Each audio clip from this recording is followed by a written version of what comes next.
তবলার সহযোগিতায় মিশকার খেলা শেষ করে সোনাকে বাঁচিয়ে সোনার সব ভুল ভাঙালো দীপা। হ্যাঁ বন্ধুরা, অনুরাগের ছোঁয়ার আগামী পর্বতে আমরা ঠিক এমনটাই দেখতে চলেছি। পরিবারের কাউকেই আর ভালো লাগছে না সোনার। পরিবারের সবার থেকে অনেক দূরে থাকতে চায়। নিজের বাবাকে নিয়ে এতদিন যেমন দূরে ছিল, তেমন নিজের বাবাকে নিয়ে একাকেই থাকতে চায়। না রূপাকে চায়, না নিজের মাকে চায়, না নিজের পুরো পরিবারকে চায়। কলকাতাও ফিরতে চায় না সোনা।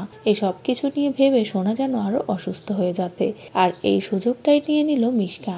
সোনার সাথে ভালো ব্যবহার করে সোনাকে কিডন্যাপ করে নিল মিশকা। মিশকার ফাঁদে পা দিয়েই বুঝতে পারলো সোনা যে সে কত বড় ভুল করে ফেলেছে। সোনা বুঝতে পারে যে মিশকার ফাঁদ থেকে বাঁচার তার আর কোনো রাস্তা নেই। কিন্তু মিশকা সোনাকে একটা কথাই বলে, তোমাকে বাঁচাতে দীপা ঠিক ছুটে আসবে। আর শুধু দীপা না, এবার রূপাও আসবে, আমার বিশ্বাস। কারণ রূপা তার মাকে ছাড়া কিছুই বোঝে না। আর রূপা তোমাকেও যথেষ্ট ভালোবাসে, এই কারণে দুজনেই আসবে। আর ওরা দুজনেই যখনই এখানে আসবে তখনই আমি তোমাদের তিনজনকে শেষ করে দেব।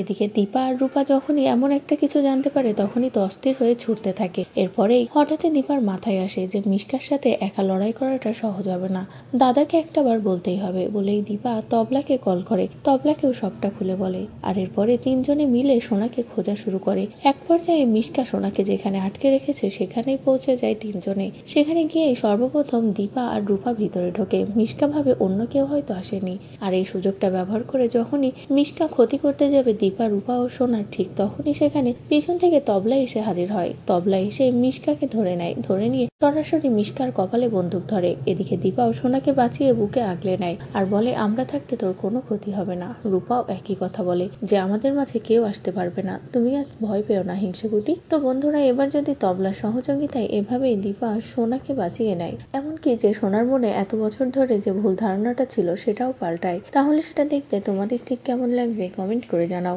পরবর্তী আপডেট পেতে চ্যানেলটি সাবস্ক্রাইব করো।